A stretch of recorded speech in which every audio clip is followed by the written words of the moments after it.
Hi everyone. ഇന്ന് നമ്മൾ unit 1 decision support system എന്ന ടോപ്പിക്കാണ് പറയാൻ പോകുന്നത്. ഡിസിഷൻ സപ്പോർട്ട് സിസ്റ്റം എന്ന് പറഞ്ഞിട്ടുണ്ടെങ്കിൽ ഒരു കമ്പ്യൂട്ടർ ആപ്ലിക്കേഷനാണ്. ഇത് നമ്മൾ ഡാറ്റ അനലൈസ് ചെയ്തിട്ട് യൂസറിന് ബിസിനസ് ഡിസിഷൻസ് എഫക്റ്റീവായിട്ട് ഡിസിഷൻസ് എടുക്കാൻ വേണ്ടി യൂസ് ചെയ്യുന്ന ഒരു കമ്പ്യൂട്ടർ ആപ്ലിക്കേഷനാണ് DSS എന്ന് നമുക്ക് പറയാം.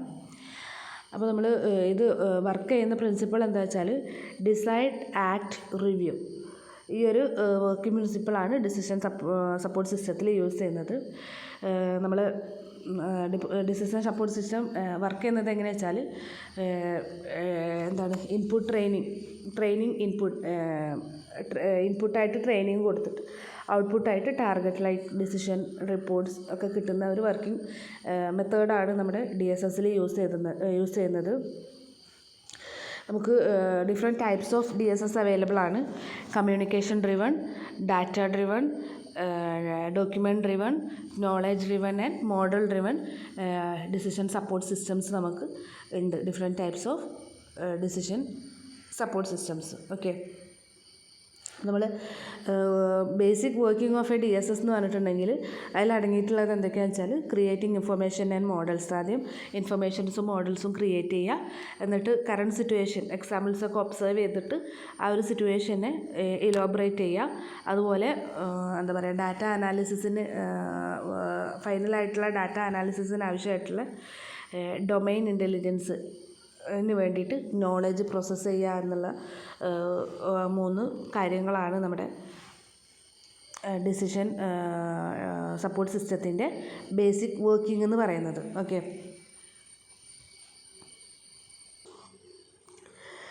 കോംപ്ലക്സ് സിറ്റുവേഷൻ എൻവറോൺമെൻറ്റിൽ ഡിസിഷൻ എടുക്കുക എന്ന് പറഞ്ഞിട്ടുണ്ടെങ്കിൽ ഭയങ്കര ഡിഫിക്കൽട്ടായിട്ടുള്ളൊരു കാര്യമാണ്.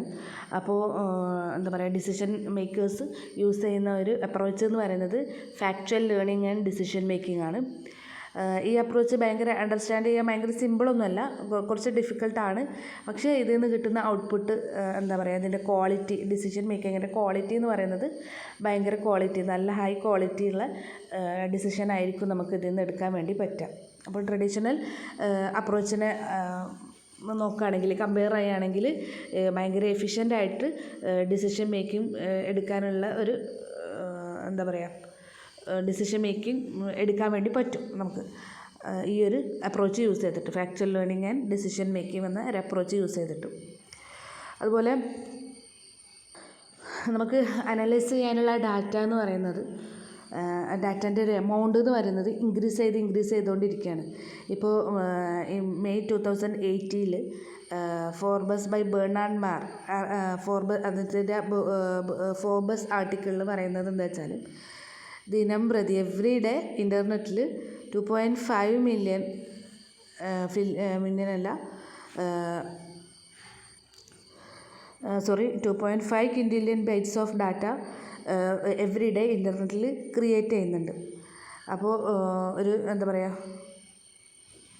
ഈ ഒരു ഹ്യൂജ് ഡാറ്റ എഫക്റ്റീവായിട്ട് നമുക്ക് കൈകാര്യം ചെയ്യണമെങ്കിൽ, ഹാൻഡിൽ ചെയ്യണമെങ്കിൽ ഒരു ഓട്ടോമേറ്റഡ് ടൂൾ അത്യാവശ്യമാണ് അല്ലേ. അപ്പോൾ നമ്മളെ ബിസിനസ് സിനാരിയോയിൽ പറയുകയാണെങ്കിൽ, അപ്പോൾ ബിസിനസ് സിനാരിയോയിൽ പറയുകയാണെങ്കിൽ മാനേജേഴ്സിന് എന്താ പറയുക, കോംപ്ലക്സ് എൻവിറോൺമെൻറ്റിൽ ഡിസിഷൻ എടുക്കുക എന്ന് പറഞ്ഞിട്ടുണ്ടെങ്കിൽ ഭയങ്കര ബുദ്ധിമുട്ടുള്ളൊരു കാര്യമാണ്. അതിൻ്റെ ആ ഒരു ഡിസിഷൻ്റെ റിസ്ക്കും അതുപോലെ ബെനിഫിറ്റും എന്താണെന്നുള്ളത് ആദ്യം മനസ്സിലാക്കണം. അപ്പോൾ അത്തരം സിറ്റുവേഷനിൽ അവർ എന്ത് ചെയ്യും, ഏറ്റവും ബെസ്റ്റ് ആയിട്ടുള്ള ഡിസിഷൻ, അവരുടെ ചോയ്സിനനുസരിച്ചുള്ള ഡിസിഷൻ എടുത്തിട്ട് അതിന് എഫക്റ്റീവ് ഡിസൈൻ ഇംപ്ലിമെൻറ്റേഷൻ ഒക്കെ ചെയ്തിട്ടാണ് ഡിസിഷൻ എടുക്കുന്നത്. ഓക്കെ, അതുപോലെ പ്രോപ്പർലി ഡിസൈൻഡ് DSS എന്ന് പറയുന്നത് ഒരു കമ്പ്യൂട്ടർ ബേസ്ഡ് സോഫ്റ്റ്വെയർ ആയിരിക്കും. അപ്പോൾ ആ ഒരു സോഫ്റ്റ്വെയർ ആണ് ഡിസിഷൻ എടുക്കാൻ, അതായത് റോ ഡാറ്റ എന്നും അതുപോലെ ഡോക്യുമെൻറ്റ്സ് ഓർ പേഴ്സണൽ നോളജ് എന്നൊക്കെ കോംപ്ലക്സ്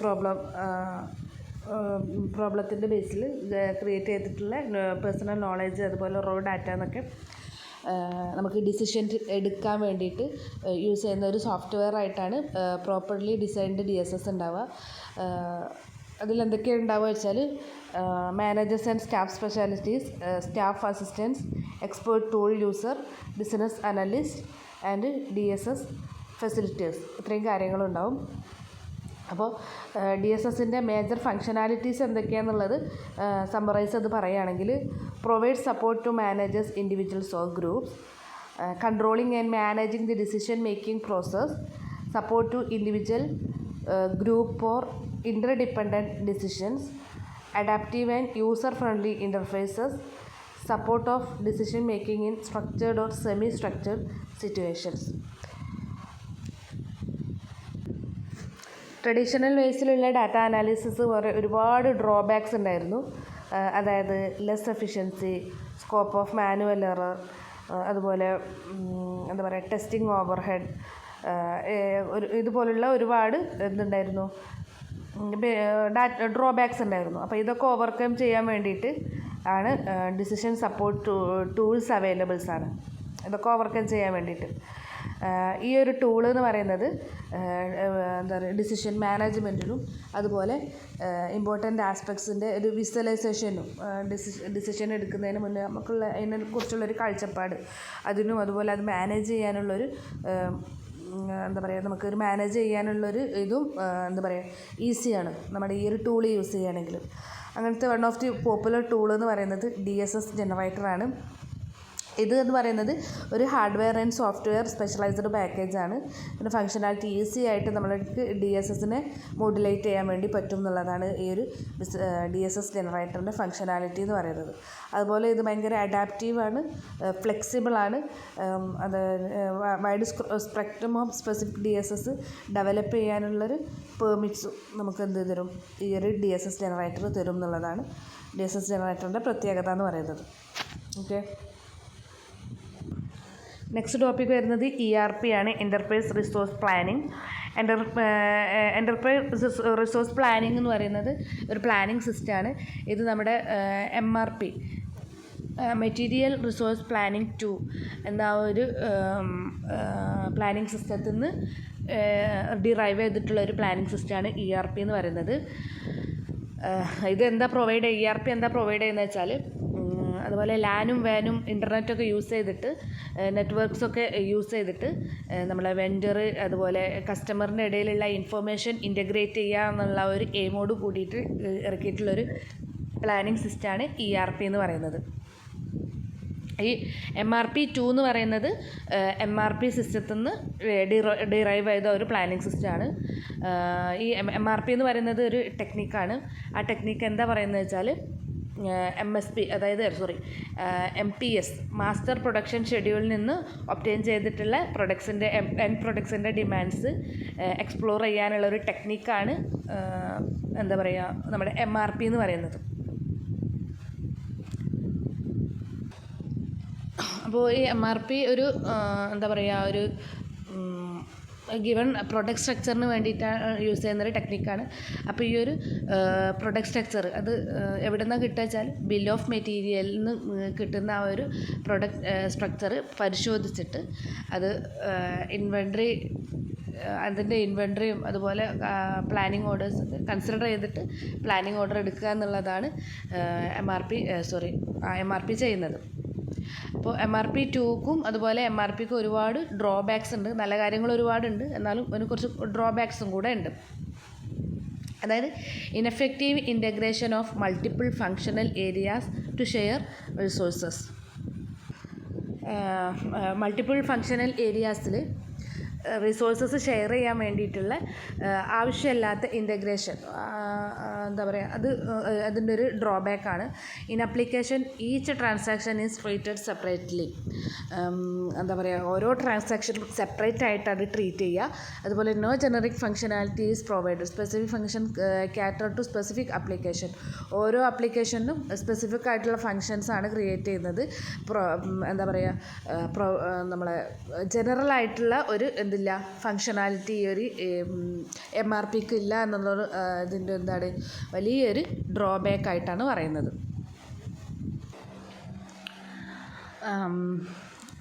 പിന്നെ നമ്മുടെ ബിസിനസ് ഇൻഫർമേഷൻ്റെ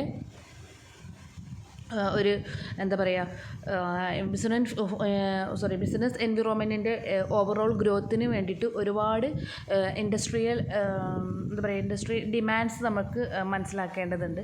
അപ്പോൾ ഡിമാൻഡ്സ് എന്തൊക്കെയാ വെച്ചാൽ cost control initiative, cost analysis, അതുപോലെ changing business requirements, effective decision making and many more. അപ്പോൾ ഈ ഒരു ഡിമാൻഡ്സൊക്കെ നമുക്ക് എഫക്റ്റീവായിട്ട് ഹാൻഡിൽ ചെയ്യണമെങ്കിൽ നമുക്ക് കുറേ ആപ്ലിക്കേഷൻസ് അവൈലബിൾ ആണ്, അല്ലെങ്കിൽ പ്ലാനിങ് സിസ്റ്റംസ് അവൈലബിൾ ആണ്. അപ്പോൾ അത് ഏതൊക്കെയാണെന്ന് വെച്ചാൽ management information system, integrated information system, executive information system, corporative information system, enterprise wide system, material resource planning, manufacturing resource planning and money resource planning. Okay, നമ്മുടെ MRP to ERP ആയിട്ട് compare ചെയ്യുകയാണെങ്കിൽ ERPക്ക് എന്തുണ്ട്, ഭയങ്കര പ്രെഡിക്കേറ്റ് ചെയ്യാനുള്ള കഴിവുണ്ട്. അതായത് demand and supply എങ്ങനെയാവണം എന്നുള്ളൊരു പ്രെഡിക്കേഷൻ ആർക്കുണ്ട്, ERPക്ക് ഉണ്ട്. അത് നമ്മൾ നെക്സ്റ്റ് സെക്ഷനിൽ നമ്മൾ മാനേജ്മെൻറ്റ് ഇൻഫർമേഷൻ സിസ്റ്റത്തിനെ കുറിച്ച് പറയുന്നുണ്ട്. അത് നമ്മുടെ മാനേജ്മെൻറ്റ് സിസ്റ്റത്തിൻ്റെ വർക്കിങ്ങിനെ കൂടുതൽ മനസ്സിലാക്കാൻ വേണ്ടിയിട്ടുള്ളൊരു സിസ്റ്റമാണ് ആ ഒരു ടൂൾ എന്ന് പറയുന്നത്. അപ്പോൾ നമ്മൾ ഇന്ന് നമ്മളിപ്പോൾ ERPനെ കുറിച്ച് അതുപോലെ ബിസിനസ് ഇൻ്റലിജൻസിനെ കുറിച്ചൊക്കെ ഒരുപാട് ആൾക്കാർക്ക് അറിയാം. അപ്പോൾ നമ്മൾ 2 കോൺസെപ്റ്റ് പരിചയപ്പെടുകയാണ്. ഓൺലൈൻ അനലിറ്റിക്കൽ പ്രോസസ്സിങ്ങും OLAPും, അതുപോലെ ഓൺലൈൻ ട്രാൻസാക്ഷണൽ പ്രോസസ്സിങ്ങും OLTPയും. അപ്പോൾ അതിൻ്റെ ഒരു കമ്പാരിസണാണ് നമ്മുടെ ടേബിൾ 5.5 കൊടുത്തിട്ടുള്ളത്. നമുക്കൊന്ന് ജസ്റ്റ് ഒന്ന് ചെക്ക് ചെയ്ത് നോക്കാം. It is first one online analytical OLAPനെ കുറിച്ചാണ് പറയുന്നത്. ഇറ്റ് ഹാസ് ലോങ്ങർ ട്രാൻസാക്ഷൻ, അതായത് കോംപ്ലക്സ് SQL ക്വറീസ് യൂസ് ചെയ്തിട്ട് നമുക്ക് ചെയ്യാൻ പറ്റുന്ന യൂസ് ചെയ്തിട്ട് വേണം നമുക്ക് OLAP ചെയ്യണമെങ്കിൽ. ഇറ്റ് ഹാസ് ട്രാൻസാക്ഷൻസും കാര്യങ്ങളൊക്കെ ചെയ്യണമെങ്കിൽ നമുക്ക് കോംപ്ലക്സ് SQL ക്വറി വേണം യൂസ് ചെയ്യാൻ. എന്നാൽ ഓൺലൈൻ ട്രാൻസാക്ഷണൽ പ്രോസസ്സിംഗ് ആണെങ്കിൽ നമുക്ക് എന്ത് ചെയ്താൽ മതി, സിമ്പിൾ SQL ക്വറി ട്രാൻസാക്ഷന് വേണ്ടിയിട്ട് സിമ്പിൾ SQL ക്വറി യൂസ് ചെയ്താൽ മതി. Second one, it involves sequential access and updates. നമ്മുടെ അനലിറ്റിക്കൽ പ്രോസസ്സിങ്ങിന് എന്ത് വേണം, സീക്വൻഷ്യൽ ആക്സസ് ആൻഡ് അപ്ഡേറ്റ്സ്. എപ്പോഴും എന്ത് ചെയ്യണം, അങ്ങനെ ഒന്നിനു പിറകെ ഒന്നായിട്ട് എന്ത് പറയണം, അപ്ഡേറ്റ്സ് വേണം. എന്നാൽ നമ്മുടെ ട്രാൻസാക്ഷണൽ പ്രോസസ്സിങ് ആണെങ്കിൽ റാൻഡമായിട്ട് അപ്ഡേറ്റ്സ് മതി. The data is modelled using dimensional modelling. നമ്മുടെ ഡാറ്റ മോഡൽ ചെയ്തിട്ടുള്ളത് ഡയമെൻഷണൽ മോഡലിങ്ങിലാണ് നമ്മൾ അനലിറ്റിക്കൽ പ്രോസസ്സിങ്ങിൽ ഡാറ്റ മോഡൽ ചെയ്തിട്ടുള്ളത്. എന്നാൽ ഓൺലൈൻ ട്രാൻസാക്ഷണൽ പ്രോസസ്സിംഗ് ആണെങ്കിലോ ERP എൻറ്റിറ്റി റിലേഷൻഷിപ്പ് മോഡലിംഗാണ് യൂസ് ചെയ്തിട്ടുള്ളത്. Okay, next one example business intelligent ആണ് നമ്മുടെ ഓൺലൈൻ അനലിറ്റിക്കൽ പ്രോസസ്സിങ്ങിന് എക്സാമ്പിൾ ആയിട്ടുള്ളത്. എന്നാൽ ഓൺലൈൻ ട്രാൻസാക്ഷണൽ പ്രോസസ്സിങ്ങിന് നമ്മൾ എക്സാമ്പിളായി വരുന്നതാണ് ERP. ഓക്കെ ആണെന്ന് വിചാരിക്കണു. നമ്മുടെ BI ഫ്രെയിംവർക്കിനകത്ത് ശക്തമായിട്ടുള്ള അനലിറ്റിക്കൽ ആപ്ലിക്കേഷൻസും അതുപോലെ balanced dashboard and high speed access to report ഇത്രയും കാര്യങ്ങളൊക്കെ ഉണ്ട്. എന്നാൽ നമ്മുടെ ERPക്കാണെങ്കിൽ ഇത് ഒരു OLTP ഓൺലൈൻ ട്രാൻസാക്ഷണൽ പ്രോസസ്സിങ് അതിൻ്റെ ടെക്നിക്കാണ് യൂസ് ചെയ്യുന്നതുകൊണ്ട് ഇതിനെന്താണ് ഒരു OLTP റെക്കോർഡ് ഉണ്ടാവും. അപ്പോൾ എന്ത് ട്രാൻസാക്ഷൻ നടക്കുന്നോ അത് അപ്പോൾ എന്ത് ചെയ്യും, അവിടെ റെക്കോർഡ് ചെയ്ത് വെക്കും. Okay, ERP software is designed for handling high speed, അതായത് ഏറ്റവും മിനിമൽ ഡിസ്ക് സ്പേസ് യൂട്ടിലൈസ് ചെയ്തുകൊണ്ട് ഹൈ സ്പീഡ് ട്രാൻസാക്ഷൻ ഹാൻഡിൽ ചെയ്യാൻ വേണ്ടി ഡിസൈൻ ചെയ്തിട്ടുള്ളൊരു സോഫ്റ്റ്വെയറാണ് ERP എന്ന് പറയുന്നത്. എന്നാൽ BI makes organisation agile and has future centric capabilities, അതായത് ഫ്യൂച്ചർ പ്ലാനിങ് കണ്ടുപിടിക്കാൻ ഏറ്റവും ഈസി ഉള്ളൊരു ടെക്നിക്കാണ് BI എന്ന് പറയുന്നത്. ERP delivers efficiency in an organisation. അപ്പോൾ ഈ ERPയും BIയും ഒക്കെ നമ്മൾ എന്തിനാണ് യൂസ് ചെയ്യുന്നത് ബിസിനസ് ഇംപ്രൂവ്മെൻറ്റിന് വേണ്ടിയിട്ട് യൂസ് ചെയ്യുന്ന 2 ടെക്നിക്കാണെന്ന് മനസ്സിലാക്കുക. നെക്സ്റ്റ് നമ്മൾ പറയാൻ വന്നത് മാനേജ്മെൻറ്റ് ഇൻഫർമേഷൻ സിസ്റ്റമാണ്. ഇൻഫർമേഷൻ സിസ്റ്റം നമ്മൾ 2 ടൈപ്സ് ഓഫ് ഇൻഫർമേഷൻ സിസ്റ്റമാണ് നമുക്കുള്ളത്. First one management support system and operating support system. അതിൽ MIS എന്ന് പറയുന്നത് മാനേജ്മെൻറ്റ് ഒരു ഇൻഫർമേഷൻ സിസ്റ്റമാണ്. അതായത് മാനേജ്മെൻറ്റ് സപ്പോർട്ട് സിസ്റ്റത്തിൻ്റെ കാറ്റഗറിയിൽ വരുന്ന ഒരു ഇൻഫർമേഷൻ സിസ്റ്റമാണ് MIS എന്ന് പറയുന്നത്. അപ്പോൾ നമ്മൾ നേരത്തെ DSS പറഞ്ഞു. അപ്പോൾ DSSും MISും ഭയങ്കര ഡിഫറെൻ്റ് ആയിട്ടുള്ള 2 കാറ്റഗറീസാണ്. അപ്പോൾ അതിൻ്റെ ഒരു കമ്പാരിസണാണ് ടേബിൾ 5.6 കൊടുത്തിട്ടുള്ളത്. നമുക്കൊന്ന് ചെക്ക് ചെയ്ത് നോക്കാം. ഫസ്റ്റ് ആസ്പെക്റ്റ് എന്ന് പറയുന്നത് ഡിസിഷൻ മേക്കിംഗ് ലെവൽ. MISൻ്റെ കാര്യത്തിൽ പ്രൈമറി ലെവലാണ് നമ്മുടെ ഡിസിഷൻ മേക്കിംഗ് ലെവൽ എന്ന് പറയുന്നത്. എന്നാൽ DSS ആണെങ്കിലോ ഹയസ്റ്റ് ലെവൽ, ഡിസിഷൻ എടുക്കാൻ ഭയങ്കര ഹൈ ക്വാളിറ്റി ഡിസിഷൻസ് എടുക്കാൻ പറ്റുന്ന ഒരു ടെക്നിക്കാണ് DSS എന്ന് പറയുന്നത്. സെക്കൻഡ് വൺ ഓപ്പറേഷണൽ മോഡ് നോക്കുകയാണെങ്കിൽ MISൽ റിപ്പോർട്ട്സ് ആൻഡ് ഡോക്യുമെൻറ്റേഷൻ്റെ രൂപത്തിലാണ് ഓപ്പറേഷണൽ മോഡ്. ഡിസിഷൻ സപ്പോർട്ട് സിസ്റ്റത്തിലാണെങ്കിലോ practice choices and their analysis. Choices practice ചെയ്തിട്ട് അതിൻ്റെ അനാലിസിസാണ് DSSൽ ചെയ്യുന്നത്. ഓപ്പറേഷണൽ മോഡ് എന്ന് പറയുന്നത് അങ്ങനെയാണ്. പിന്നെ വർക്കിംഗ്. നെക്സ്റ്റ് വൺ ഒബ്ജക്റ്റീവിൻ്റെ കേസിൽ MIS എന്ന് പറയുന്നത് ഓപ്പറേഷണൽ എഫിഷ്യൻസിയാണ്.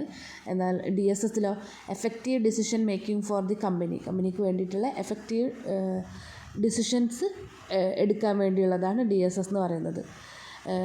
നമ്മുടെ MIS ആണെങ്കിലോ ഇതിൻ്റെ വർക്കിംഗ് എഫിഷ്യൻസി എന്നുള്ളതാണ് എൻ്റെ ഒരു ഒബ്ജക്റ്റീവ് എന്ന് പറയുന്നത്. Next one input. MISൽ large volume of data from various transaction processing യൂണിറ്റിൽ നിന്ന് ലാർജ് എമൗണ്ട് ഓഫ് ഡാറ്റ എടുക്കുന്നുണ്ട് ഇൻപുട്ടായിട്ട്. ഡിസിഷൻ സപ്പോർട്ട് സിസ്റ്റത്തിൽ large volume of data as the data gets filtered till it reaches the DSS. അത് DSSൽ എത്തുന്ന വരെ അതിനങ്ങനെ ഫിൽട്ടർ ചെയ്തുകൊണ്ടിരിക്കും. Next one output. സമ്മറി റിപ്പോർട്ട്സാണ് ഔട്ട്പുട്ടായിട്ട് വരുന്നത്. DSSൻ്റെ കേസിൽ ഡിസിഷൻ അനാലിസിസാണ് ഔട്ട്പുട്ടായിട്ട് വരുന്നത്.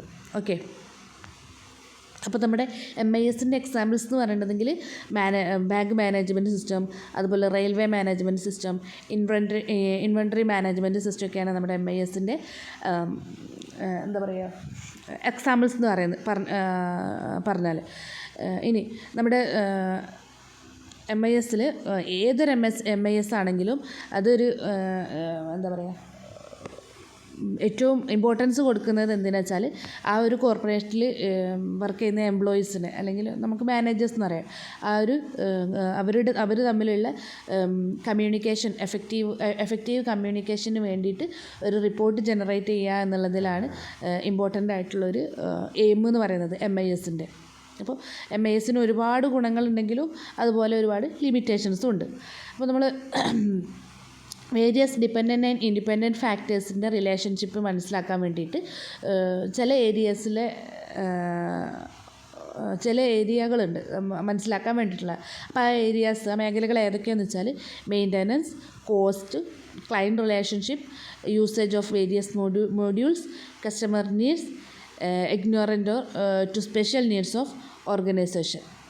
അപ്പോൾ നമ്മുടെ ചുരുക്കി പറഞ്ഞാൽ നമ്മുടെ MISൻ്റെ മോട്ടീവായിട്ടുള്ള പ്രൈമറി മോട്ടീവ് അല്ലെങ്കിൽ പ്രൈമറി എയിം എന്താ വെച്ചാൽ മാനേജേഴ്സിന് എഫക്റ്റീവായിട്ടുള്ള ഡിസിഷൻ മേക്കിംഗ് എടുക്കാൻ വേണ്ടി പറ്റണം. അതുപോലെ അവർക്ക് നമ്മളൊരു ഡിസിഷൻ എടുത്തതിന് ശേഷം അവർ ഫേസ് ചെയ്യാൻ പോകുന്ന പ്രോബ്ലത്തിനെ കുറിച്ചുള്ള അവർ ആദ്യം തന്നെ ഐഡൻറ്റിഫൈ ചെയ്യണം. അപ്പോൾ ഇതിനൊക്കെ നമ്മളെ ഹെൽപ്പ് ചെയ്യുന്നതാണ് MIS എന്ന് പറഞ്ഞിട്ടുണ്ടെങ്കിൽ. അപ്പോൾ ഈ ഒരു പ്രോബ്ലത്തിനൊക്കെ ഗുഡ് സൊല്യൂഷനായിട്ടാണ് നമ്മുടെ MIS ഉള്ളത്. വേരിയസ് ലെവലിലുള്ള മാനേജേഴ്സിന് വേരിയസ് ലെവലിലുള്ള ഇൻഫർമേഷനെ പെട്ടെന്ന് ആക്സസ് ചെയ്യാൻ വേണ്ടി പറ്റും നമ്മൾ MIS യൂസ് ചെയ്യുകയാണെങ്കിൽ. അതുപോലെ it is also be understood that while designing MIS the managers should consider the behaviour aspects of employees. അപ്പോൾ നമ്മൾ MIS ഡിസൈൻ ചെയ്യുമ്പോൾ തന്നെ വേരിയസ് ആസ്പെക്ട്സിലുള്ള എംപ്ലോയീസിൻ്റെ ബിഹേവിയറൽ ആസ്പെക്ട്സും കൂടെ പരിഗണിക്കാം. ഓക്കെ, നെക്സ്റ്റ് വരുന്നത് general data protection regulation GDPR. നമുക്ക് നോക്കാം എന്താ പറയുന്നത് കേട്ടോ. ജനറൽ ഡാറ്റ പ്രൊട്ടക്ഷൻ റെഗുലേഷൻ പറയുന്നതെന്ന് വെച്ചാൽ ഇന്ന് നമ്മൾ ജീവിച്ചിരിക്കുന്നത് ഏത് കാലഘട്ടത്തിലാണ്? ഡിജിറ്റൈസേഷൻ കാലഘട്ടത്തിലാണ് അല്ലേ? അതായത് നമ്മൾ ഒരുപാട് പേഴ്സണൽ ഡാറ്റ ഓൺലൈനിലാണ് കിടക്കുന്നത്. അപ്പോൾ നമ്മൾ ഒരുപാട് ഓൺലൈൻ ആപ്ലിക്കേഷൻസ് യൂസ് ചെയ്യുന്നത് വർദ്ധിച്ചു എന്നുള്ളതാണ് ഇതിൻ്റെ ഒരു കാരണം എന്ന് പറയുന്നത്. അപ്പോൾ നമ്മൾ എന്തായാലും നമ്മളെ ഡാറ്റ ഒക്കെ ഓൺലൈനിൽ കിടക്കുമ്പോൾ ആ ഡാറ്റ പ്രൈവസീനെ കുറിച്ച് മനസ്സിലാക്കുക എന്നുള്ളത് ഭയങ്കര അത്യാവശ്യമായിട്ടുള്ളൊരു കാര്യമാണ് അല്ലേ? അപ്പോൾ നമ്മൾ കൊടുക്കുന്ന ഡാറ്റകളൊക്കെ ഒരുപാട് കമ്പനികൾ എന്ത് ചെയ്യും? സ്റ്റോർ ചെയ്യും, അച്ചീവ് ചെയ്യുകയൊക്കെ ചെയ്യും. നമ്മുടെ പേഴ്സണൽ ഡാറ്റാസ് ആർക്കൈവ് ഒക്കെ ചെയ്യുന്നുണ്ട്. അപ്പോൾ ഈ ഒരു ഡാറ്റ അവർ സ്റ്റോർ ചെയ്ത് ആർക്കൈവ് ചെയ്യുന്നുണ്ട് എന്നാലും അത് ഒരു വ്യക്തിയുടെ, ഒരു പേഴ്സൻ്റെ സ്വകാര്യ ജീവിതത്തിനെ അഫക്റ്റ് ചെയ്യാത്ത രീതിയിൽ വേണം. അതായത് എന്ത് നിയന്ത്രണങ്ങൾ വേണം എന്നുള്ളത് നമുക്ക് നിർബന്ധമായിട്ടുള്ളൊരു കാര്യമാണ്. അതുപോലെ പിന്നെ ബിസിനസ് വളരുന്നതോടൊപ്പം അതിൻ്റെ എസെൻഷ്യലാണ് എന്ത്? നമ്മുടെ അതിൻ്റെ ഡാറ്റ പ്രൊട്ടക്ഷന് ഒരു ബിസിനസ്സിൽ ഒരുപാട് ഡാറ്റകൾ ഉണ്ടാവില്ല. അപ്പോൾ അതിൻ്റെ ഡാറ്റ പ്രൊട്ടക്ഷൻ എന്നുള്ളത് ബിസിനസ് വളരുന്നതോടൊപ്പം അതിൻ്റെ ഡാറ്റ പ്രൊട്ടക്ഷനും എന്താണ്? പ്രൊട്ടക്ഷന് വേണ്ടിയിട്ടുള്ള ലോസിന് അതിൻ്റെ നിയമങ്ങളും കാര്യങ്ങളൊക്കെ ബോധവൽക്കരണം നമ്മൾ അതിനെക്കുറിച്ച് എന്താവണം? ഭയങ്കര ബോധേഡാവണം. ഓക്കെ. അപ്പോൾ നമ്മുടെ personal information, citizen unique identity, health and medical record, അതുപോലെ ഫിനാൻഷ്യൽ ഡാറ്റ അല്ലെങ്കിൽ credit or debit card numbers, അതുപോലെ personal informations like address, date of birth, ഇത്തരം കാര്യങ്ങളൊക്കെ നമ്മൾ ഓൺലൈനിൽ കൊടുക്കുന്നുണ്ട്. അപ്പോൾ കൺസെപ്റ്റ് ഓഫ് ഡാറ്റ പ്രൈവസി നമുക്ക് നിർബന്ധമാണ്. ഇത്രയും കാര്യങ്ങളൊക്കെ കൊടുക്കുമ്പോൾ ഒരു പേഴ്സണൽ ലൈഫിനെ നമ്മളെ ബാധിക്കരുത്. അപ്പോൾ അതിന് വേണ്ടിയിട്ട് ഇതൊക്കെ കിടക്കുന്നത് എവിടെയെന്ന് വെച്ചിട്ടുണ്ടെങ്കിൽ പേഴ്സണലി ഐഡൻറ്റിഫയബിൾ ഇൻഫർമേഷൻ PIN അണ്ടറിലാണ് ഈ ഒരു കാര്യങ്ങളൊക്കെ സ്റ്റോർ ആയിട്ട് കിടക്കുന്നത്. അപ്പോൾ PIN എന്താവണം? ഭയങ്കര സെക്യൂർഡ് ആവണം എന്നുള്ളത് നിർബന്ധമുള്ളൊരു കാര്യമാണ് ആണല്ലോ. ഇനി അതിന് വേണ്ടിയിട്ട് 1995 യൂറോപ്യൻ യൂണിയൻ ഒരു ഡാറ്റ പ്രൊട്ടക്ഷൻ ഡയറക്റ്റീവ് ഒഫീഷ്യലി ആ ഡയറക്റ്റീവിനെ അറിയപ്പെടുന്നത് 95/46/EC എന്ന് പറയുന്ന ഒരു ഡയറക്റ്റീവ് ഇറക്കിയിട്ടുണ്ട്. This directive aimed to the protection of processing and movement of individual personal data. ഓരോ ഇൻഡിവിജ്വൽസിൻ്റെയും പേഴ്സണൽ ഡാറ്റ പ്രൊട്ടക്റ്റ് ചെയ്യുക എന്നുള്ളതാണ് ഈ ഒരു ഡയറക്റ്റീവിൻ്റെ എയിം എന്ന് പറയുന്നത്. അപ്പോൾ ടേബിൾ 5.7 കാണുന്നത് the official notification of the ഡയറക്റ്റീവിൻ്റെ ഒഫീഷ്യൽ നോട്ടിഫിക്കേഷനാണ് ഈ ഒരു ടേബിളിൽ കൊടുത്തിട്ടുള്ളത് 5.7.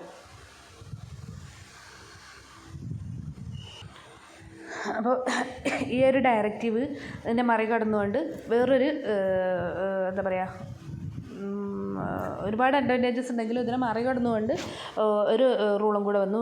GDPR എന്ന് പറഞ്ഞിട്ടുണ്ട്. GDPRൻ്റെ full form general data protection regulation എന്ന് പറയുന്നതാണ്. അപ്പോൾ 2015 ഡിസംബർ 2015 യൂറോപ്യൻ പാർലമെൻറ്റ് ഇറക്കിയിട്ടുള്ളൊരു agreement for formulating new rules for data protection, the EU general data protection regulation. അതിൻ്റെ ബേസിലാണ് നമ്മുടെ GDPR. ഓക്കെ, അതാണ് നമ്മുടെ GDPR എന്ന് പറയുന്നത്.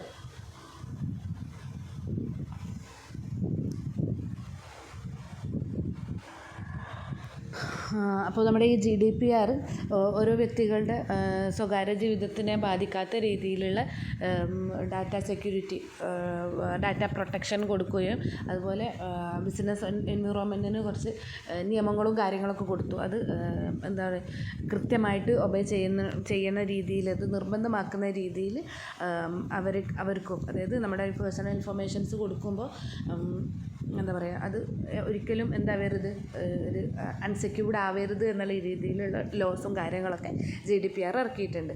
അപ്പോൾ GDPR എയിം ചെയ്യുന്നത് എന്താണ്?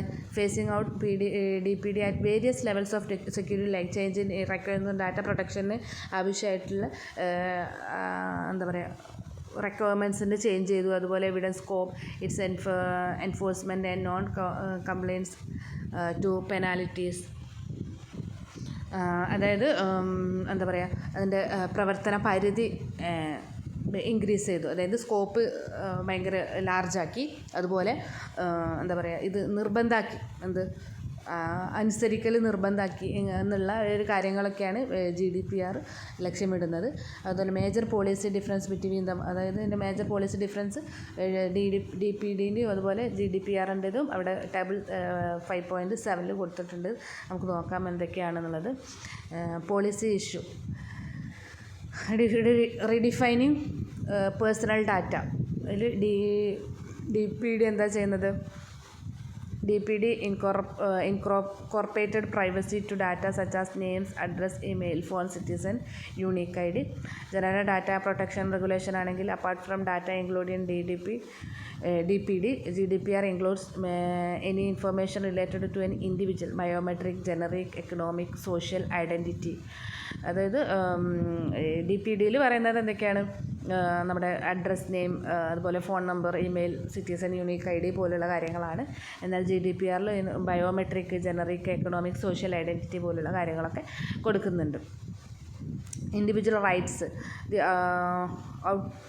Opt out concern is not very friendly in DPD.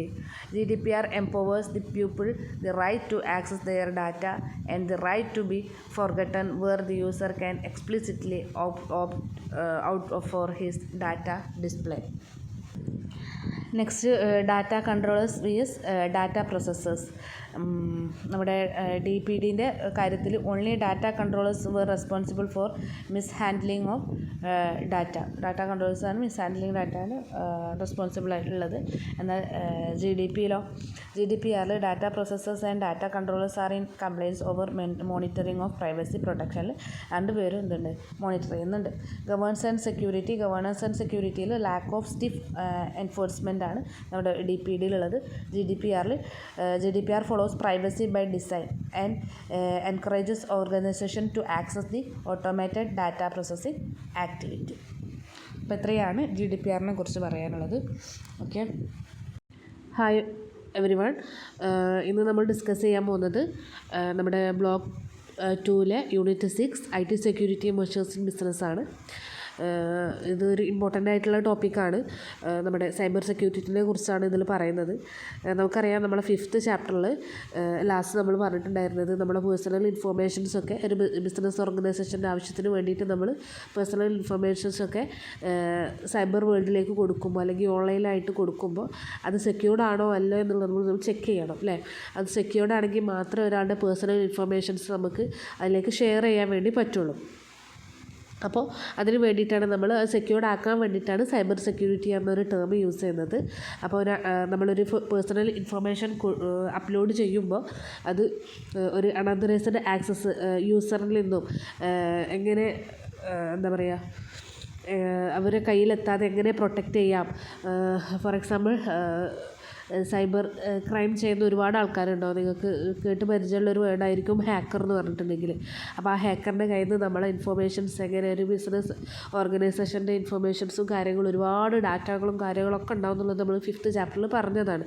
അപ്പോൾ അത്തരം ഡാറ്റാസും ഒക്കെ എങ്ങനെ സെക്യൂർഡ് ആക്കാം എന്നുള്ളതൊക്കെയാണ് ഈ ഒരു ചാപ്റ്ററിലൂടെ പറയുന്നത്. അപ്പം നമുക്ക് ആലോചിച്ചാൽ തന്നെ അറിയാം, സ്മോൾ സ്കെയിൽ ബിസിനസ് ആണെങ്കിൽ, ബിസിനസ് ഓർഗനൈസേഷൻ ആണെങ്കിൽ സൈബർ സെക്യൂരിറ്റിൻ്റെ ആവശ്യമില്ല, അല്ലേ? പക്ഷേ വലിയ ബിസിനസ് ഓർഗനൈസേഷൻസ് ആണെങ്കിൽ സൈബർ സെക്യൂരിറ്റി എന്നുള്ളത് ഭയങ്കര ഇമ്പോർട്ടൻ്റ് ആയിട്ടുള്ളൊരു ടൈം തന്നെയാണ്. അപ്പോൾ ഈ ഒരു ചാപ്റ്ററിലൂടെ നമ്മൾ ഡിസ്കസ് ചെയ്യാൻ പോകുന്നത് സൈബർ സെക്യൂരിറ്റി എന്താണെന്നും അതുപോലെ എന്താ പറയുക, എന്താണ് ഐഡൻറ്റിഫിക്കേഷൻ, ഓതൻറ്റിക്കേഷൻ, ഓതറൈസേഷൻ, അതുപോലെ ക്യാപ്ച കോഡ്, ഡിജിറ്റൈസേഷൻ എന്ന കാര്യങ്ങളൊക്കെയാണ് നമ്മൾ ഈ ഒരു ചാപ്റ്ററിലൂടെ പഠിക്കാൻ പോകുന്നത് കേട്ടോ. അപ്പോൾ നെക്സ്റ്റ് ടോപ്പിക്കായി വരുന്നത് why system are not secure. എന്തുകൊണ്ടാണ് ഒരു സിസ്റ്റം സെക്യൂർഡ് അല്ല എന്ന് നമ്മൾ പറയാൻ കാരണം എന്നുള്ളതാണ് ഈ ഒരു ടോപ്പിക്കിലൂടെ നമുക്ക് നോക്കാം എന്താണ് പറയുന്നത്. അപ്പോൾ നമുക്കറിയാം, സിസ്റ്റം സെക്യൂരിറ്റി എന്ന് പറഞ്ഞിട്ടുള്ളത് 2 കാറ്റഗറി ആയിട്ടാണുള്ളത്. First one is the physical machine security which is used to prevent theft of computer hardware. അതായത് ഫസ്റ്റ് വൺ എന്ന് പറയുന്നത് ഫിസിക്കൽ മെഷീൻ സെക്യൂരിറ്റി. അതായത് ഫിസിക്കൽ മെഷീൻ മീൻസ് നമുക്ക് കാണാൻ വേണ്ടി പറ്റുന്ന മെഷീൻ്റെയാണ് നമ്മൾ ഫിസിക്കൽ മെഷീൻ എന്ന് പറയുന്നത്. അതിൻ്റെ സെക്യൂരിറ്റി എങ്ങനെ മറ്റുള്ളവർ തെഫ്റ്റ് ചെയ്യുന്നതെന്ന് പ്രിവെൻറ്റ് ചെയ്യാം, കമ്പ്യൂട്ടർ ഹാർഡ്വെയർ പോലുള്ള ഫിസിക്കൽ മെഷീൻ എങ്ങനെ പ്രിവെൻറ്റ് ചെയ്യാം എന്നുള്ളതാണ് ഫസ്റ്റ് കാറ്റഗറി എന്ന് പറഞ്ഞത്.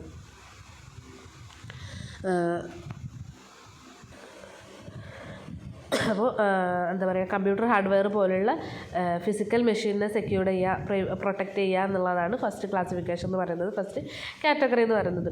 എന്നാൽ നമ്മൾ ഇന്നത്തെ കാലത്ത് നമ്മൾ എന്താ പറയുക, ബിസിനസ് ഓർഗനൈസേഷൻ്റെ ഇൻഫർമേഷൻസ് നഷ്ടപ്പെടുക എന്ന് പറഞ്ഞിട്ടുണ്ടെങ്കിൽ, ഡാറ്റ ഓർ ഇൻഫർമേഷൻസ് നഷ്ടപ്പെടുക എന്ന് പറഞ്ഞിട്ടുണ്ടെങ്കിൽ ഭയങ്കരമായിട്ട് നമുക്ക് സാമ്പത്തിക നഷ്ടങ്ങളൊക്കെ വരുത്തുന്ന ഒരു കാര്യമാണ് അല്ലേ. ആ ബിസിനസ്സിൻ്റെ ആകെ മൊത്തത്തിൽ അതങ്ങോട്ട് ബാധിക്കും. അത് അൺസെക്യൂർഡ് ആയിട്ട് ആരെങ്കിലും അതിനെ തെഫ്റ്റ് ചെയ്ത് കഴിഞ്ഞാൽ, ഇൻഫർമേഷനോ ഡാറ്റ ഒക്കെ തെഫ്റ്റ് ചെയ്ത് കഴിഞ്ഞാൽ ആകെ മൊത്തത്തിൽ ബിസിനസ്സിൻ്റെ ആ ഒരു താളം തെറ്റും. കാരണം മറ്റൊരാളെ കയ്യിലായിപ്പോയാൽ, പെട്ടെന്ന് നമ്മളറിയാതെ മറ്റൊരാളെ കയ്യിലായിപ്പോയാൽ നമുക്കത് ഭയങ്കര ബുദ്ധിമുട്ടുള്ളൊരു കാര്യമാണ്, ഭയങ്കരമായിട്ട് സാമ്പത്തിക നഷ്ടം ഉണ്ടാക്കുന്ന ഒരു കാര്യമാണ്. അപ്പോൾ നമ്മൾ ഫിസിക്കൽ മെഷീൻ്റെ സെക്യൂരിറ്റി എന്ന് പറയുന്നത് അതത്ര മൈൻഡ് ചെയ്യേണ്ട കാര്യമില്ല. കാരണം നമ്മളിപ്പോൾ ഡാറ്റയോ ഇൻഫർമേഷനോ ഒക്കെ സ്റ്റോർ ചെയ്ത് വെച്ചാലും അതിൻ്റെ ഹാർഡ്വെയർ തെഫ്റ്റായി എന്ന് വിചാരിച്ചാൽ നമുക്ക് ആ ഡാറ്റ പെട്ടോളന്നില്ല. കാരണം നമ്മൾ ഓൺലൈനായിട്ടാണ് കൊടുക്കുന്നത്. നമ്മളിത് നെറ്റ്വർക്കും കാര്യങ്ങളൊക്കെ യൂസ് ചെയ്തിട്ട് നമുക്ക് ലോകത്തിൽ എവിടെ, ഇന്നത്തെ ഡിജിറ്റൽ വേൾഡാണെന്നൊന്നും നമുക്കറിയാം. അപ്പോൾ ലോകത്തിൽ എവിടെ നിന്ന് വേണമെങ്കിലും നമുക്ക് ആ ബിസിനസ് ഇൻഫർമേഷൻ ഒരു വട്ടം നമുക്ക് എൻ്റർ ചെയ്ത് കഴിഞ്ഞാൽ എവിടെ വന്ന് വേണമെങ്കിലും നമുക്ക് ആക്സസ് ചെയ്യാൻ വേണ്ടി പറ്റും. അപ്പോൾ ഫിസിക്കൽ മെഷീൻ സെക്യൂരിറ്റി എന്ന് പറയുന്നത് നമ്മൾ അത്ര മൈൻഡ് ചെയ്യാത്തൊരു കാര്യമാണ്. പക്ഷേ ഡാറ്റയോ ഇൻഫർമേഷനോ നഷ്ടപ്പെട്ട് കഴിഞ്ഞാൽ നമുക്ക് ഭയങ്കരമായിട്ടുള്ള ബുദ്ധിമുട്ടുകളുണ്ടാവും. അപ്പോൾ ഈ ഒരു കാര്യമാണ് നമ്മൾ സെക്യൂർഡ് ആക്കേണ്ടത്. കൂടുതലും നമ്മൾ സെക്യൂർഡ് ആക്കേണ്ടത് ബിസിനസ് ഓർഗനൈസേഷനിൽ നമ്മൾ കൊടുക്കുന്ന ഡാറ്റയും ഇൻഫർമേഷൻസിൻ്റെയും പ്രൊട്ടക്ഷനാണ് നമ്മൾ കൂടുതലായിട്ട് നോക്കേണ്ടത് അല്ലേ. അപ്പോൾ ഒരു ബിസിനസ് ഓർഗനൈസേഷൻ സെക്യൂർഡ് ആണ് എന്ന് പറയുന്നത് നമ്മൾ എപ്പോഴാണ് നമ്മൾ സെക്യൂരിറ്റി എൻഷുർ ചെയ്യുക, എപ്പോഴാണ് ചെയ്യുക വെച്ചാൽ നമ്മൾ ഫിസിക്കൽ കമ്പോണൻസ് അല്ലെങ്കിൽ നമ്മളൊരു എന്ത് പെർഫോം ചെയ്യണം, എന്ത് കാര്യം ആര് എപ്പോൾ ചെയ്യണം എന്നുള്ളത്, അതായത് ഓരോ സിസ്റ്റത്തിലും എന്ത് കാര്യം നടക്കണം എന്നുള്ളതും അത് എപ്പോൾ നടക്കണം എന്നുള്ളതും മുൻകൂട്ടി നിശ്ചയിച്ച് കഴിഞ്ഞാൽ നമുക്ക് എന്ത് ചെയ്യാം, ഒരു പ്ലാൻ ഉണ്ടായി കഴിഞ്ഞാൽ നമുക്ക് സ്മൂത്തായിട്ട് ബിസിനസ് ഓർഗനൈസേഷനിൽ ഈ ഒരു ടെക്നോളജി കൊണ്ടുപോകാൻ വേണ്ടി പറ്റും. അതുപോലെ എംപ്ലോയീസ്, ആ ഒരു കമ്പനി, ഒരു ബിസിനസ് ഓർഗനൈസേഷൻ എടുക്കുകയാണെങ്കിൽ അവിടെ എംപ്ലോയീസും അഡ്മിനിസ്ട്രേറ്റേഴ്സും ഒക്കെ ഉണ്ടാവും അല്ലേ. അപ്പോൾ എംപ്ലോയീസ് എന്ത് വർക്ക് ചെയ്യണം, അഡ്മിനിസ്ട്രേറ്റർക്ക് എന്ത് അവകാശമാണ് അവിടെ ചെയ്യാനുള്ളത്. അപ്പോൾ ഓരോരുത്തർക്കും ഓരോ പൊസിഷൻ കൊടുക്കുക, ഇന്നാൾ ഇന്നത് ചെയ്യണം. അതായത് അഡ്മിനിസ്ട്രേറ്റർ എന്ന് പറഞ്ഞാൽ എംപ്ലോയിനേക്കാളും കുറച്ചുകൂടി ലെവൽ കൂടിയ ആളായിരിക്കാം. അപ്പം ആ അഡ്മിനിസ്ട്രേറ്റർ എന്ത് ചെയ്യണം എന്നൊക്കെ അഡ്വാൻസ് ആയിട്ട് ഒരു പ്ലാന് കൊടുത്തു കഴിഞ്ഞാൽ ആ ഒരു കാര്യത്തിലൂടെ, അതായത് ആ പ്ലാനിനനുസരിച്ച് നീങ്ങിക്കഴിഞ്ഞാൽ നമുക്ക് സെക്യൂർഡ് ആക്കാം. പക്ഷേ എന്നിരുന്നാലും നമ്മൾ ഡേ ബൈ ഡേ എന്ത് ചെയ്യാണ്, ടെക്നോളജി ഇങ്ങനെ മാറിക്കൊണ്ടിരിക്കുകയാണ്. അപ്പോൾ എത്രത്തോളം സക്സസ്ഫുൾ ആവും, ഈ ഒരു പ്ലാന് സക്സസ്ഫുൾ ആവുമോ എന്നുള്ളതൊന്നുമില്ല. പക്ഷെ നമ്മൾ അങ്ങനെ ഒരു കാര്യം ചെയ്ത് കഴിഞ്ഞാൽ, ടെക്നോളജിക്ക് അനുസരിച്ച് നീങ്ങിക്കഴിഞ്ഞാൽ നമുക്കൊന്നും കൂടെ ഡാറ്റയും ഇൻഫർമേഷൻസൊക്കെ ഒരു ബിസിനസ് ഓർഗനൈസേഷനിൽ സെക്യൂർഡ് ആക്കാൻ പറ്റും എന്നാണ് പറയുന്നത്. നമുക്കറിയാം ഡേ ബൈ ഡേ നമ്മുടെ ടെക്നോളജി അഡ്വാൻസ് ചെയ്ത് ഇങ്ങനെ വളർന്നുകൊണ്ടേ ഇരിക്കുകയാണ്. എത്രയും ഫാസ്റ്റായിട്ട് നമ്മളെ ടെക്നോളജി ഇങ്ങനെ വളർന്നുകൊണ്ടേ ഇരിക്കുകയാണ്. അപ്പോൾ അത് ടെക്നോളജി വളർന്നതിനനുസരിച്ച് ന്യൂ സെക്യൂരിറ്റി ത്രെഡ്സും അതിങ്ങനെ കൊണ്ടുവരികയാണ്. നമുക്ക് ഒരുപാട് ചലഞ്ച് ഏറ്റെടുക്കാനുണ്ട് അല്ലേ. ടെക്നോളജി വളരുന്നതിനനുസരിച്ച് സെക്യൂരിറ്റി ത്രെഡ്സും കൊണ്ടുവരികയാണ്. പക്ഷേ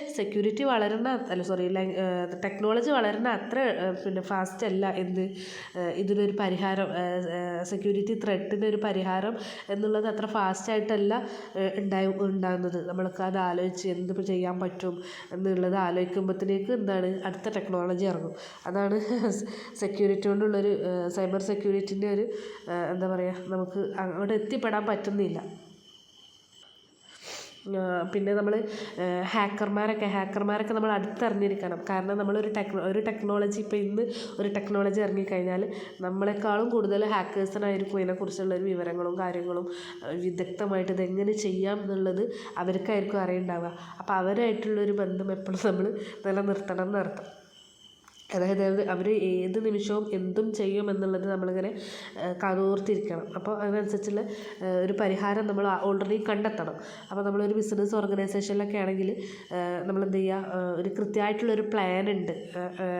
എന്താ പറയുക, ഇന്നത് വന്നാൽ ഇന്നത് ചെയ്യണം എന്നുള്ള ഒരു കൃത്യമായിട്ടുള്ളൊരു പ്ലാനും കാര്യങ്ങളും നമുക്ക് ഉണ്ടായിക്കഴിഞ്ഞാൽ എന്ത് വന്നു കഴിഞ്ഞാലും നമുക്ക് അതങ്ങോട്ട് അപ്ലൈ ചെയ്ത് കൊടുത്താൽ നമുക്ക് ഒരു പരിധി വരെ ബിസിനസ് ഓർഗനൈസേഷനിലുള്ള സൈബർ സെക്യൂരിറ്റി നിലനിർത്താൻ പറ്റുമെന്നാണ് പറയുന്നത്. ഇപ്പോൾ ഇതിലൊരു എക്സാമ്പിളായിട്ട് പറഞ്ഞിട്ടുള്ളത്, ഇപ്പോൾ ലോകം ഇന്നത്തെ വേൾഡ് പല രീതികളിലൂടെയാണ് കടന്നു പോയിക്കൊണ്ടിരിക്കുന്നത് അല്ലേ.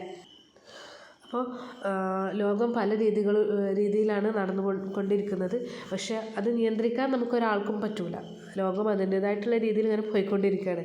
അത് നിയന്ത്രിക്കാൻ നമുക്ക് പറ്റില്ല. പക്ഷേ നമ്മൾ എന്ത് ചെയ്യുക, അതെങ്ങനെ പോകുന്നു എന്നുള്ളത് മനസ്സിലാക്കിയിട്ട് പിഴവുകളും കാര്യങ്ങളൊക്കെ മനസ്സിലാക്കിയിട്ട് അതിനനുസരിച്ച് നമ്മൾ ജീവിക്കുകയാണെങ്കിൽ എന്ത് ചെയ്യില്ല, നമ്മളൊരിക്കലും ഒരു ഇതിലും പോയിപ്പെടില്ല, അപകടത്തിലും പോയിപ്പെടില്ല. അതേപോലെ സൈബർ വേൾഡിൽ നിന്ന് വരുന്ന ത്രെഡ്സ് എങ്ങനെ വരും, എവിടെ നിന്നൊക്കെ വരും എന്നുള്ളത് നമ്മൾ ബിസിനസ് ഓർഗനൈസേഷന് ചെറിയൊരു ധാരണ ഉണ്ടായിക്കഴിഞ്ഞാൽ നമുക്ക് അത് വരുന്ന ടൈമിൽ അതിന് ചെറുത്ത് നിൽക്കാനുള്ള ഒരു പ്ലാൻ നമ്മളെ കയ്യിലുണ്ടായിക്കഴിഞ്ഞാൽ നമുക്ക് അതനുസരിച്ച് മുന്നോട്ട് പോവാം. അതുപോലെ ഈ സൈബർ സെക്യൂരിറ്റി എന്ന് പറയുന്നത് ഒരാൾക്ക് മാത്രം ചെയ്യാൻ കഴിയുന്നൊരു കാര്യമല്ല, കൂട്ടായിട്ട് ചെയ്യേണ്ട ഒരു കാര്യമാണ്. ഇപ്പോൾ നമ്മൾ ഒരു ബിസിനസ് ഓർഗനൈസേഷനിലൊക്കെ ആണെങ്കിൽ എല്ലാവരും കൂടെ ചെയ്യേണ്ട ഒരു കാര്യമാണ് സൈബർ സെക്യൂരിറ്റി എന്ന് പറയുന്നത്. അപ്പോൾ അതുമായി ബന്ധപ്പെട്ടിട്ടുള്ള ഒരുപാട് കാര്യങ്ങൾ താഴെ ബാക്കി പോർഷൻസിൽ പറയുന്നുണ്ട്. അപ്പോൾ നമുക്ക് അതൊക്കെ ഒന്ന് ചെക്ക് ചെയ്ത് നോക്കാം. ഓക്കെ, നെക്സ്റ്റ് ടോപ്പിക്ക് സൈബർ സെക്യൂരിറ്റിയാണ്. ഇന്നത്തെ ഈ പ്രസൻറ്റ് സിനാരിയോയിൽ നമുക്ക് പറയാം, ഈ സൈബർ ക്രൈം എന്ന് പറയുന്ന ഒരു ടേം, സൈബർ ക്രൈം നിങ്ങളെല്ലാവരും കേട്ടിട്ടുണ്ടാവും. സൈബർ വേൾഡിൽ നടത്തുന്ന ക്രൈമിനെയാണ് നമ്മൾ സൈബർ ക്രൈം എന്ന് പറയുക. അപ്പോൾ സൈബർ ക്രൈം എന്ന് പറയുന്നത് എന്തല്ല, ഒരു കൺട്രിയിൽ മാത്രം ഒതുങ്ങുന്നതല്ല, അതൊരു ഗ്ലോബൽ പ്രോബ്ലമാണ്. അതായത് വേൾഡ് വൈഡിൽ സ്പ്രെഡായി കിടക്കുന്ന ഒരു കാര്യമാണ് സൈബർ ക്രൈം എന്ന് പറയുന്നത്. അപ്പോൾ നമ്മൾ ഡെയിലി എന്താ പറയുക, ന്യൂസിലും കാര്യങ്ങളിലൊക്കെ കാണുന്നതാണ്, ഹെഡ്ലൈനായിട്ട് കാണുന്നതാണ് സൈബർ ക്രൈം ന്യൂസ് കാര്യങ്ങളൊക്കെ.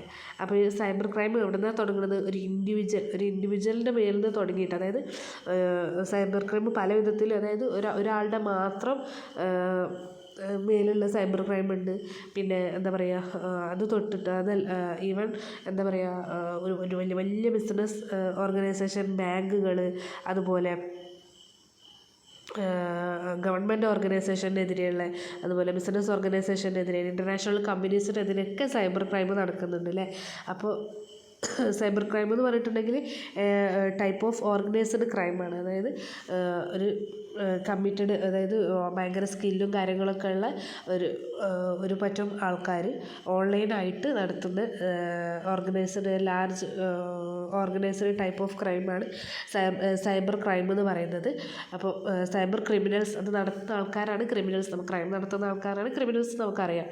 അപ്പോൾ ക്രിമിനൽസ് എങ്ങനത്തുള്ള ആൾക്കാരായിരിക്കും, ബുദ്ധിയില്ലാത്ത ആൾക്കാരല്ല അല്ലേ. അവരെന്താണ്, ഭയങ്കരമായിട്ട് ട്രെയിനിങ്ങും കാര്യങ്ങളൊക്കെ കിട്ടി ഹൈലി ട്രെയിൻഡ് ഡെവലപ്പേഴ്സാണ്. And these developers keep on updating their online attacks constantly. അവരവരെ ഓൺലൈൻ അറ്റാക്സ് പിന്നെ കോൺസ്റ്റൻ്റായിട്ട് ഇങ്ങനെ അവരിങ്ങനെ അപ്ഡേറ്റ് ചെയ്തുകൊണ്ടിരിക്കുകയാണ്. ഭയങ്കരമായിട്ട് കമ്പ്യൂട്ടർ നോളേജും സ്കില്ലും കാര്യങ്ങളൊക്കെ ഉള്ള ഡെവലപ്പേഴ്സിനെയാണ് നമ്മൾ സൈബർ ക്രിമിനൽസ് എന്ന് പറയുക.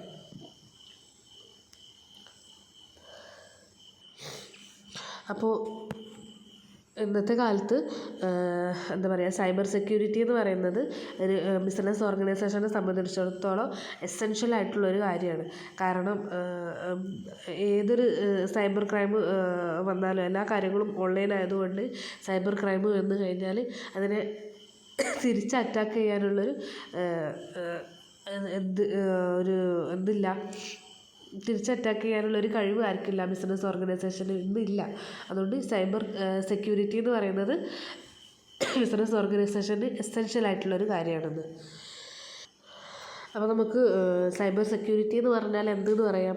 Cyber security is a predefined set of techniques used to protect the integrity of computer networks, programs and data of business organisation from attack, damage or unauthorised access. അങ്ങനെ പറഞ്ഞാൽ നമ്മൾ cyber security എന്ന് പറഞ്ഞിട്ടുണ്ടെങ്കിൽ ഒരു pre defined ടെക്നിക്കാണ്. അത് നമ്മുടെ computer network, അതുപോലെ program, data of business organization, ഇതിനൊക്കെ നമ്മൾ അറ്റാക്കിൽ നിന്നും അതുപോലെ അത് നശിപ്പിക്കുന്നതിൽ നിന്നും അതുപോലെ മറ്റുള്ളവരത് അനധികൃതമായതിലേക്ക് കടന്ന് ചെല്ലുന്നതിൽ നിന്നൊക്കെ തടയുന്ന ഒരു ടെക്നിക്കിനെ നമ്മൾ പറയുന്ന പേരാണ് സൈബർ സെക്യൂരിറ്റി എന്ന് പറയുന്നത്. അപ്പോൾ ബിസിനസ് ഡാറ്റേൻ്റെ കാര്യത്തിൽ സെക്യൂരിറ്റി എന്നൊരു ടേമിന് 2 ഇമ്പോർട്ടൻറ്റ് കമ്പോണൻസ് ആണുള്ളത്. ഒന്ന് സൈബർ സെക്യൂരിറ്റിയും 2 ഫിസിക്കൽ സെക്യൂരിറ്റി. അപ്പോൾ ഒരു ബിസിനസ് ഓർഗനൈസേഷൻ അവരുടെ രഹസ്യമായിട്ടുള്ള ഡാറ്റയെ ഒരു അൺഓതറൈസ്ഡ് പേഴ്സൺ കടന്ന് എന്താ പറയുക, ഒരു അൺഓതറൈസ്ഡ് പേഴ്സൺ ആക്സസ് അതിലേക്ക് വരുന്നതിൽ നിന്നും തടയുന്നതിനെ നമ്മൾ എന്ത് പറയും,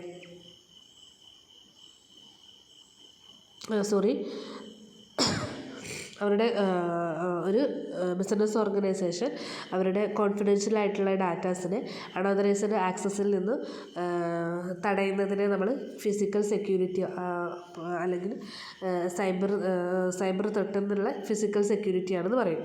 ഇനി നമ്മൾ ഇൻഫർമേഷൻ സെക്യൂരിറ്റി എന്താ വെച്ച് കഴിഞ്ഞാൽ ഒരു ഡാറ്റയുടെ അവൈലബിലിറ്റി, അതിൻ്റെ കോൺഫിഡൻഷ്യാലിറ്റി അല്ലെങ്കിൽ ഇൻറ്റഗ്രിറ്റി. കോൺഫിഡൻഷ്യാലിറ്റി എത്രത്തോളം രഹസ്യമായിട്ടുള്ള ഡാറ്റയാണ്. ഇൻറ്റഗ്രിറ്റി പറഞ്ഞാൽ അതിൻ്റെ ഏകീകരിക്കുക എന്ന് പറയില്ലേ, എല്ലാം കൂടെ കൂട്ടിയിട്ട് ഏകീകരിക്കുക. അവൈലബിലിറ്റി പറഞ്ഞാൽ ഇതിൻ്റെ ലഭ്യത.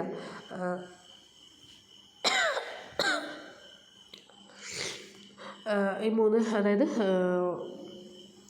എന്താ പറയുക, കോൺഫിഡൻഷ്യാലിറ്റിയും ഇൻറ്റഗ്രിറ്റിയും അവൈലബിലിറ്റിയും. ഒരു ഡാറ്റേൻ്റെ കോൺഫിഡൻഷ്യാലിറ്റി, ഇൻറ്റഗ്രിറ്റി, അവൈലബിലിറ്റി, ഈ 3 കമ്പോണൻസും എല്ലാ ടൈമും നമുക്ക് എന്താ പറയുക ഉറപ്പ് വരുത്താവുന്ന ഒരു കാര്യത്തിനെയാണ് നമ്മൾ ഇൻഫർമേഷൻ സെക്യൂരിറ്റി എന്ന് പറയുന്നത്. ഓക്കെ, അപ്പോൾ നമുക്ക് പറയാം സൈബർ സെക്യൂരിറ്റി നമ്മൾ എന്തിനാണ് യൂസ് ചെയ്യുന്നത്. It's help to prevent cyber attacks, data breaches, identity theft can aid in risk management. Okay,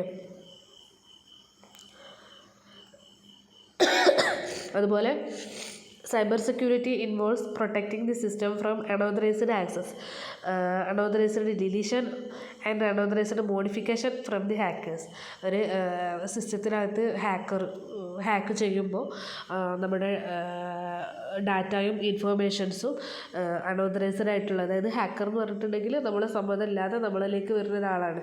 അപ്പോൾ അയാളത് നമ്മളെ സിസ്റ്റത്തിലുള്ള കാര്യങ്ങൾ ആക്സസ് ചെയ്യുന്നതിലും അതുപോലെ അത് വെറുതെ നമ്മളെ സിസ്റ്റത്തിനകത്തുള്ള കാര്യങ്ങളൊക്കെ ഡിലീറ്റ് ചെയ്യുക അല്ലെങ്കിൽ ഉള്ള ഡാറ്റ മോഡിഫൈ ചെയ്യുക, ഇതൊക്കെ നമ്മളെ തടയുന്ന ഒരു കാര്യം കൂടെയാണ് സൈബർ സെക്യൂരിറ്റി എന്ന് പറയുന്നത്. Cyber security provides A protocol that protects against all cyber attacks and make sure that the business data is secured from the hackers. Cyber security നമുക്ക് എന്തും കൂടെ തരുന്നുണ്ട്, ഒരു പ്രോട്ടോക്കോളും കൂടെ തരുന്നുണ്ട്. ആ പ്രോട്ടോക്കോൾ എന്താണ് ഉറപ്പ് വരുത്തുന്നത്, നമ്മുടെ ബിസിനസ് ഡാറ്റാസ് ഒരിക്കലും ഹാക്കേഴ്സിൽ നിന്നും സെക്യൂർഡാണ്. അത് സൈബർ അറ്റാക്സ് ഒരു ബിസിനസ് ഡാറ്റാൻ്റെ മേലുണ്ടാവില്ല എന്നുള്ള ഉറപ്പ് തരുന്ന ഒരു കാര്യം കൂടിയാണ് ഈ ഒരു പ്രോട്ടോക്കോൾ എന്ന് പറയുന്നത്. ഇപ്പോൾ പ്രസൻറ്റ് ജനറേഷനിൽ നമുക്കറിയാം നമ്മളെല്ലാവരും സ്മാർട്ട് ഫോൺ യൂസ് ചെയ്യുന്നവരാണ്. അപ്പോൾ നമ്മൾ 24 hours നമ്മളെ ഫോണിൽ എന്തായിരിക്കും, നെറ്റ്വർക്ക് അവൈലബിൾ ആയിരിക്കും അല്ലേ. എന്താ പറയുക, എപ്പോഴും നമ്മൾ ഡാറ്റ ഓൺ ചെയ്തിട്ടാണ് ഉണ്ടാവുക, ഇൻ്റർനെറ്റായിട്ട് കണക്ട് ചെയ്തിട്ടാണ് നമ്മളെ ഫോൺ ഉണ്ടാവുക. അപ്പോൾ നമ്മളൊരു കാര്യം ചിന്തിക്കുന്നില്ല, അൺസെക്യൂർഡ് ആയിട്ടുള്ള മീഡിയയിൽ നമ്മൾ കയറിയിട്ടുണ്ടോ, അല്ലെങ്കിൽ നമ്മുടെ ഡാറ്റാസൊക്കെ സെക്യൂർഡ് ആണോ, ആരെങ്കിലും ഇത് ഹാക്ക് ചെയ്യോ, കാര്യങ്ങളൊന്നും നമുക്ക് അതിനെക്കുറിച്ചൊന്നും നോ ഐഡിയ, നമ്മൾ എന്ത് ചെയ്യില്ല, അതൊന്നും ചിന്തിക്കണില്ല. പക്ഷേ ഇത് ഹാക്കേഴ്സിന് എന്താണ്, ഒരു ഗോൾഡൻ ഓപ്പർച്യൂണിറ്റി ആണെന്നാണ് പറയുന്നത്. ഇന്നത്തെ ഈ യൂത്തിൻ്റെ കളികൾ, അതായത് നമ്മൾ 24 hours ഇൻ്റർനെറ്റായിട്ട് കണക്ട് ചെയ്തിട്ടാണ് ഉള്ളത്. അപ്പം നമ്മളെ ഡാറ്റാസും കാര്യങ്ങളും ഒക്കെ അവരെന്ത് ചെയ്യും, ഹാക്കേഴ്സ് എന്ന് പറഞ്ഞാൽ ഞാൻ പറഞ്ഞല്ലോ ഭയങ്കര ട്രെയിനിങ്ങും കാര്യങ്ങളൊക്കെ കിട്ടിയിട്ടുള്ള ഡെവലപ്പേഴ്സിനെയാണ് നമ്മൾ ഹാക്കേഴ്സ് എന്ന് പറയുക. അപ്പോൾ അവർക്ക് എന്ത് വേണമെങ്കിലും നമ്മളെ സിസ്റ്റത്തിൽ ചെയ്യാം. ഇൻ്റർനെറ്റായിട്ട് കണക്ട് ആക്കിയാൽ അവർക്ക് കൂടുതൽ ചാൻസായി നമ്മൾ സിസ്റ്റം ഹാക്ക് ചെയ്യാൻ വേണ്ടിയിട്ട് അല്ലെങ്കിൽ ഫോൺ ഹാക്ക് ചെയ്യാൻ വേണ്ടിയിട്ട്. അപ്പോൾ അവരെന്ത് ചെയ്യും, എന്താ പറയുക,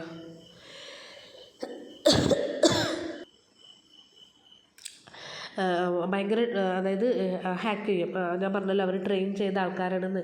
അപ്പോൾ എത്ര വലിയ എന്താ പറയുക കമ്പനീസ് ആണെങ്കിലും അവർക്കൊരു ഭയങ്കര ടഫായിരിക്കും ഹാക്കേഴ്സിനെ അഗെയിൻസ്റ്റ് ചെയ്യുക എന്നുള്ളത് അവർക്ക് ഭയങ്കര ടഫായിട്ടുള്ളൊരു കാര്യമാണ്. അവർ എന്താ ചെയ്യുക, ഹാക്കേഴ്സ് എന്തൊക്കെ ചെയ്യും, നമ്മുടെ സിസ്റ്റത്തിലുള്ള ഫയൽസൊക്കെ ഡിലീറ്റ് ചെയ്യാനും മോഡിഫൈ ചെയ്യാനും അതുപോലെ മാൽവെയേഴ്സ് വൈറസ് പോലുള്ള കാര്യങ്ങൾ നമ്മുടെ സിസ്റ്റത്തിലേക്ക് എത്തിക്കാനും ഒക്കെ നമ്മൾ എന്ത് ചെയ്യും, ഒക്കെ അതൊക്കെയാണ് അവർ ചെയ്യുക. അപ്പോൾ നമ്മൾ എന്ത് ചെയ്യുക, ഹാക്കേഴ്സ് കയറാതെക്കാൻ വേണ്ടിയിട്ട് അല്ലെങ്കിൽ വൈറസും കാര്യങ്ങൾക്കൊക്കെ വേണ്ടിയിട്ട് നമുക്ക് ഒരുപാട് സൈബർ സെക്യൂരിറ്റി ഒരുപാട് പ്രൊട്ടക്ഷൻ, ഡാറ്റ പ്രൊട്ടക്ഷൻ എന്താ പറയുക ടൂൾസ് ഉണ്ട്, ഫയർവാൾസ് പോലുള്ള. അതൊക്കെ നമ്മൾ നെക്സ്റ്റ് പോർഷനിലൂടെ നമ്മൾ നോക്കും കേട്ടോ. നെക്സ്റ്റ് വരുന്നത് പ്രിൻസിപ്പിൾസ് ഓഫ് സൈബർ സെക്യൂരിറ്റി. അപ്പോൾ സൈബർ സെക്യൂരിറ്റി ഇംപ്ലിമെൻ്റ് ചെയ്യുമ്പോൾ സൈബർ സെക്യൂരിറ്റി ഇംപ്ലിമെൻറ്റ് ചെയ്യുമ്പോൾ 2 സ്പെസിഫിക് ഗോൾസാണ് സൈബർ സെക്യൂരിറ്റിക്ക് ഉള്ളത്. ഫസ്റ്റ് എന്ന് പറഞ്ഞാൽ confidential information must keep out of reach of potential cyber attacks and other another's individuals. അതായത് നമ്മുടെ കോൺഫിഡൻഷ്യൽ ഇൻഫർമേഷൻസ് അതായത് സൈബർ അറ്റാക്കേഴ്സിൻ്റെ അടുത്തുനിന്നും അതുപോലെ അൺഓതറൈസ്ഡ് ഇൻഡിവിജ്വൽസിൻ്റെ അടുത്തുനിന്നും എപ്പോഴും എന്തായിരിക്കണം, കെപ്റ്റ് ചെയ്തിരിക്കണം, പ്രൊട്ടക്റ്റഡ് ആയിരിക്കണം. Second one, cyber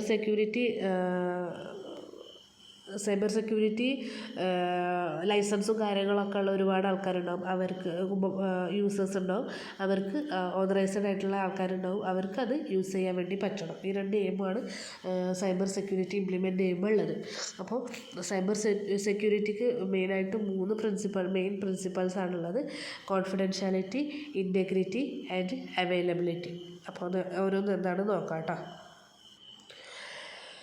first one, confidentiality എന്താണ് എൻഷുവർ ചെയ്യുന്നത് വെച്ചാൽ, cyber security ensure that the information must be secure. Confidentiality എന്താണെന്ന് വെച്ചാൽ, നമ്മളൊരു ഇൻഫർമേഷൻ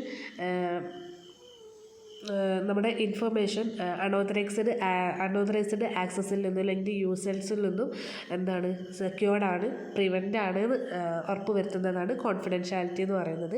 അതായത് ഒരു അൺഓതറൈസ്ഡ് പാർട്ടി വന്നു കഴിഞ്ഞാൽ അവർക്ക് ആ ഇൻഫർമേഷൻ ഒരിക്കലും എന്താക്കാൻ പറ്റില്ല, ഹാക്ക് ചെയ്യാൻ വേണ്ടി പറ്റില്ല. അത് അവരുടെ അടുത്തുനിന്ന് പ്രൊട്ടക്റ്റഡ് ആണ് എന്ന് ഉറപ്പ് വരുത്തുന്നതാണ് കോൺഫിഡൻഷ്യാലിറ്റി എന്ന് പറയുന്നത്. ഇപ്പോൾ ഫോർ എക്സാമ്പിൾ ആയിട്ട് ഇവിടെ പറഞ്ഞിട്ടുള്ളത്, നമ്മുടെ cloud based customer relationship management CRM സിസ്റ്റത്തിൽ ഒരു റെസ്ട്രിക്ഷൻ ഉണ്ട്.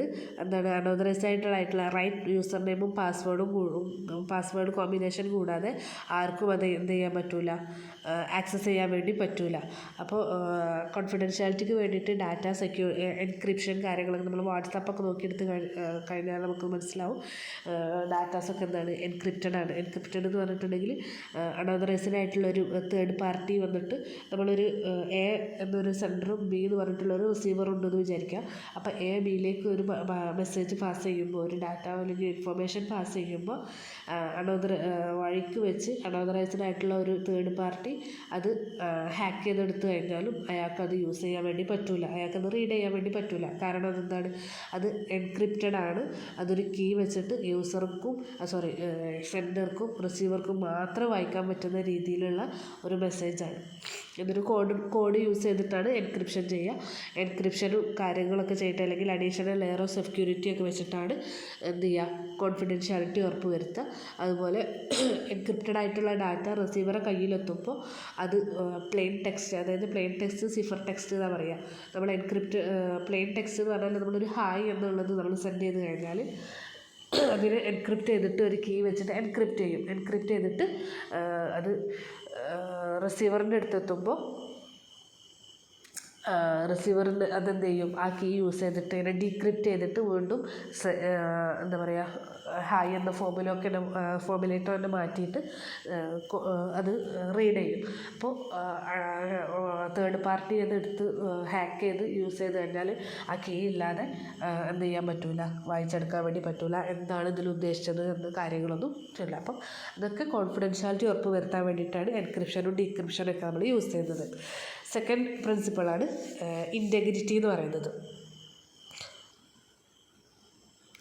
അപ്പോൾ ഇൻറ്റഗ്രിറ്റി എന്ന് പറഞ്ഞിട്ടുണ്ടെങ്കിൽ ഒരു സൈബർ സെക്യൂരിറ്റി എങ്ങനെ ഇൻറ്റഗ്രിറ്റി എൻഷുവർ ചെയ്യാമെന്ന് വെച്ചിട്ടുണ്ടെങ്കിൽ പാസ് ചെയ്യുന്ന ഇൻഫർമേഷൻ എന്ത് ചെയ്യണം, ആക്യുറേറ്റ് ആവണം, കൺസിസ്റ്റൻസ് ആവണം, അതുപോലെ നോട്ട് സബ്ജക്റ്റ് ടു അനോതറൈസ്ഡ് മോഡിഫിക്കേഷൻ, മറ്റൊരാളിൽ കൈ കടത്തിയിട്ട് മോഡിഫൈ ചെയ്യാൻ വേണ്ടി പറ്റൂല, ചെയ്യാൻ പാടില്ല. ഈ 3 കാര്യങ്ങളും ഉണ്ടെങ്കിൽ നമുക്ക് പറയാം ഇൻറ്റഗ്രിറ്റി ഉറപ്പുവരുത്താം സൈബർ സെക്യൂരിറ്റിയിൽ. Okay, for example CRM example തന്നെ പറയുകയാണെങ്കിൽ, ഇപ്പോൾ ഒരു സെയിൽസ് റെപ്രസെൻറ്റേറ്റീവും ഒരു കസ്റ്റമറും തമ്മിൽ കമ്മ്യൂണിക്കേറ്റ് ചെയ്യുകയാണെങ്കിൽ, ഒരു ഇമെയിൽ കമ്മ്യൂണിക്കേഷനാണ് നടക്കുന്നതെങ്കിൽ അവർ തമ്മിൽ നടത്തിയിട്ടുള്ള കമ്മ്യൂണിക്കേഷൻ എല്ലാ കാലത്തും അതുപോലെ തന്നെ ഇരിക്കണം. മറ്റൊരാൾ വന്നിട്ട് അതിനെ മോഡിഫൈ ചെയ്യാൻ വേണ്ടി പറ്റൂല. അങ്ങനെയാണെങ്കിൽ നമുക്ക് പറയാം ആ ഒരു സൈബർ സെക്യൂരിറ്റി ഇൻറ്റഗ്രിറ്റി ഫോളോ ചെയ്യുന്നുണ്ട്. അതായത് അടുത്തത് അവൈലബിലിറ്റിയാണ്. അവൈലബിലിറ്റി എന്ന് പറയുന്നത് വെച്ചാൽ സൈബർ സ്പേസിൽ ഇൻഫർമേഷൻ സെക്യൂർഡ് ആക്കാൻ വേണ്ടിയിട്ട് എഫേർട്ട് ഇട്ടുള്ള ആൾക്കാരുണ്ടാവും. അവരുടെ അടുത്തുനിന്ന് ഓതറൈസ്ഡ് പാർട്ടീസാണ് അവരുടെ അടുത്തുനിന്ന് ഒരിക്കലും എന്ത് ചെയ്യാൻ പാടില്ല, അവർക്ക് എപ്പോഴും ഡാറ്റ അവൈലബിൾ ആയിരിക്കണം, അല്ലെങ്കിൽ ഇൻഫർമേഷൻ അവൈലബിലിറ്റി അവർക്ക് എപ്പോഴും ഉറപ്പ് വരുത്തണം. അതുപോലെ ഏതെങ്കിലും കാരണത്തിൽ അഡീഷണലി അവർക്ക് എന്തെങ്കിലും കാരണം കൊണ്ട് അവർ എന്താ പറയുക ഇൻഫർമേഷൻ അവൈലബിലിറ്റി അവർക്ക് തടസ്സപ്പെടുകയാണെങ്കിൽ വീണ്ടും റിഡൻഡൻ്റ് ആയിട്ട് അവർക്ക് ആക്സസ് ചെയ്യാൻ വേണ്ടിയുള്ള ഒരു അനുമതി കൊടുക്കണം. എന്നാൽ മാത്രമേ അവർക്ക് എന്ത് പറയുള്ളൂ, ഡാറ്റ അവൈലബിലിറ്റി കിട്ടിയെന്ന് പറയാൻ വേണ്ടി പറ്റുള്ളൂ. For example cloud based CRM സിസ്റ്റത്തിൽ പ്രോക്സി സെർവേഴ്സും അതുപോലെ അവർ ഡാറ്റ സെക്യൂർഡ് ആക്കാൻ വേണ്ടിയിട്ട് പ്രോക്സി സെർവേഴ്സും ഫയർവാൾസൊക്കെ യൂസ് ചെയ്തിട്ടുണ്ടെങ്കിൽ, ഡിനൈൽ ഓഫ് അറ്റാക്കിനെതിരെയും മറ്റ് കാര്യങ്ങൾക്കെതിരെയും പ്രോക്സി സെർവേഴ്സും ഫയർവാൾസൊക്കെ യൂസ് ചെയ്തിട്ടുണ്ടെങ്കിൽ അവർക്ക് ആ ഡാറ്റ എപ്പോഴും എന്തായിരിക്കണം, അവൈലബിൾ ആയിരിക്കണം. എന്നാൽ മാത്രമേ അവർക്ക് അവൈലബിലിറ്റി സക്സസ്ഫുൾ ആക്കാൻ വേണ്ടി പറ്റുള്ളൂ. ഓക്കെ, അപ്പോൾ ഇതാണ് അവൈലബിലിറ്റി. സൈബർ സെക്യൂരിറ്റിൻ്റെ 3 പ്രിൻസിപ്പൾസ് ഇമ്പോർട്ടൻ്റ് ആണ്: confidentiality, integrity and availability. Next വരുന്നത് ഐഡൻറ്റിറ്റി തെഫ്റ്റ്. ഐഡൻറ്റിറ്റി തെഫ്റ്റ് എന്താ വെച്ചാൽ എന്താ പറയുക, സൈബർ വേൾഡിൽ പ്രവർത്തിക്കുന്ന ഒരു യൂസർ, ആ യൂസറിൻ്റെ ഇന്നസെൻ്റ് യൂസേഴ്സ്, അതായത് അവർ സാധാ ഒരു യൂസർ, കമ്പ്യൂട്ടർ യൂസ് ചെയ്യുന്ന ഒരു യൂസറിൻ്റെ എന്താ പറയുക ക്രെഡൻഷ്യൽസ്, പാസ്വേഡും യൂസർ നെയിമും പാസ്വേഡും പേഴ്സണൽ ഇൻഫർമേഷൻസൊക്കെ എന്ത് ചെയ്യുക, ഹാക്ക് ചെയ്തിട്ട് മറ്റ് അവരുടെ ഹാക്കേഴ്സിൻ്റെ ഐഡൻറ്റിറ്റി മറച്ച് വെച്ചിട്ട് ഈ പാവം പിടിച്ച എന്താ പറയുക യൂസേഴ്സ് ഉണ്ടാവുമല്ലോ, നമ്മളെ പോലത്തെ ആൾക്കാർ, അവരുടെ ഐഡൻറ്റിറ്റി വെച്ചിട്ട് കളിക്കാം. അതായത് എന്തെങ്കിലും ഒരു ഇപ്പോൾ നമ്മൾ ഫേക്ക് അക്കൗണ്ട് എന്നൊക്കെ പറയില്ലേ, മറ്റുള്ളവരുടെ പേരും കാര്യങ്ങളും അവരുടെ പാസ്വേഡും കാര്യങ്ങളൊക്കെ ഹാക്ക് ചെയ്തിട്ട് അവരത് യൂസ് ചെയ്തിട്ട് സൈബർ ക്രൈമിൽ ഏർപ്പെടുന്നതിനാണ് നമ്മളെന്ത് പറയുക, ഐഡൻറ്റിറ്റി തെഫ്റ്റ് എന്ന് പറയാം. ഈ ഹാക്കർ എന്ന് പറയുന്നത് എന്തൊക്കെ ഇൻഫർമേഷൻസാണ് എടുക്കുക, full name, maiden name, address, date of birth, UID, password, phone number, ഇത്തരം കാര്യങ്ങളൊക്കെ യൂസേഴ്സിന് ഹാംഫുൾ ആവുന്ന തരത്തിൽ പ്രവർത്തിക്കുക. ഇത്തരം കാര്യങ്ങളൊക്കെ സ്റ്റോർ ചെയ്തിട്ട് എന്താ പറയുക, യൂസേഴ്സിന് ഹാംഫുൾ ആവുന്ന തരത്തിൽ പ്രവർത്തിക്കുന്നതിനാണ് ഐഡൻറ്റിറ്റി തെഫ്റ്റ് എന്ന് പറയുക. അപ്പോൾ ഈ ഹാക്കേഴ്സിന് ഒരിക്കലും ഇതൊക്കെ കിട്ടിക്കഴിഞ്ഞാൽ അവർ പിന്നെ ഇത് എന്തിനാണ് യൂസ് ചെയ്യുക, നമ്മുടെ ബാങ്ക് അക്കൗണ്ട് ഡീറ്റെയിൽസും ഇമെയിലും സെൽഫോൺ അഡ്രസ്സും കാര്യങ്ങളൊക്കെ കിട്ടാൻ വേണ്ടിയിട്ട് യൂസ് ചെയ്യും. അപ്പോൾ ഈ തരത്തിലുള്ള ഇല്ലീഗലായിട്ടുള്ള ആക്ട് ചെയ്ത് കഴിഞ്ഞാൽ നമ്മുടെ ഇത് ഇതിൽ പെടുന്ന ക്രൈം വെച്ചിട്ടുണ്ടെങ്കിൽ IT ആക്ട് 2008 പെടുന്നൊരു എന്താ പറയുക ഇല്ലീഗൽ ക്രൈമാണ് ഇത്. അപ്പം ഇത്തരം ആൾക്കാരെ പിടിച്ചു കഴിഞ്ഞാൽ എന്താ പറയുക, IT ആക്ട് പ്രകാരം അവർക്ക് സ്ട്രിക്റ്റ് ആയിട്ടുള്ള പണിഷ്മെൻറ്റും കാര്യങ്ങളൊക്കെ ഉണ്ട് കേട്ടോ. അപ്പോൾ ഐഡൻറ്റിറ്റി തെഫ്റ്റ് നിന്ന് പ്രിവെൻറ്റ് ചെയ്യേണ്ട കുറച്ച് മെത്തേഡ്സ് അവിടെ പറഞ്ഞിട്ടുണ്ട്, അതും കൂടെ നോക്കാം. At the time of entering any personal information on the internet, please make sure that connection is encrypted. അപ്പോൾ നമ്മൾ പേഴ്സണൽ ഇൻഫർമേഷൻ എൻ്റർ ചെയ്യുന്ന സമയത്ത്, ഇൻ്റർനെറ്റിൽ നമ്മൾ എൻ്റർ ചെയ്യുന്ന സമയത്ത് എൻക്രിപ്റ്റഡ് ആണ്, കണക്ഷൻ എൻക്രിപ്റ്റഡ് ആണെന്ന് ഉറപ്പ് വരുത്താം. Avoid storing credit card or personal information on any website if you don't do online shopping over the internet. നമ്മൾ ഇൻ്റർനെറ്റ് വഴി ഓൺലൈൻ ഷോപ്പിംഗ് നടത്തുന്ന ടൈമിൽ ക്രെഡിറ്റ് കാർഡ് ഇൻഫർമേഷൻസും അതുപോലെ പേഴ്സണൽ ഇൻഫർമേഷൻസും വെബിൽ സ്റ്റോർ ചെയ്യുന്നത് അവോയ്ഡ് ചെയ്യുക maximum. Do have an active and up to dated spyware protection and software or antivirus software. അപ്പോൾ നമ്മൾ ആൻറ്റിവൈറസ് സോഫ്റ്റ്വെയറും അതുപോലെ സ്പൈവെയർ പ്രൊട്ടക്ഷൻ സോഫ്റ്റ്വെയർ ഒക്കെ അപ് ടു ഡേറ്റഡ് ആക്കുക. എപ്പോഴും എന്ത് ചെയ്യാം, ഫ്രീക്വൻ്റ്ലി നമ്മൾ അങ്ങനെ അപ്ഡേറ്റ് ചെയ്യുക. Make yourself aware about fake emails and phishing emails that claim to be a company. Okay, never use unknown and unsecured system and smartphones. Unsecured ആയിട്ടുള്ള unknown സിസ്റ്റംസോ smart ഫോൺസോ നമ്മൾ എന്ത് ചെയ്യാൻ പാടില്ല, ഒരിക്കലും യൂസ് ചെയ്യാൻ പാടില്ല. Always have strong password and keep answer of secret question unguessable. അതായത് എപ്പോഴും നമ്മൾ എന്ത് ചെയ്യുക, പാസ്വേഡ് സ്ട്രോങ് ആക്കി വെക്കുക. അൺഗസബിൾ ആയിട്ടുള്ള ക്വസ്റ്റ്യൻസ്, സീക്രട്ട് ക്വസ്റ്റ്യൻസിന് ആൻസർ ചെയ്യുക. ഓക്കെ, ഇത്രയാണ്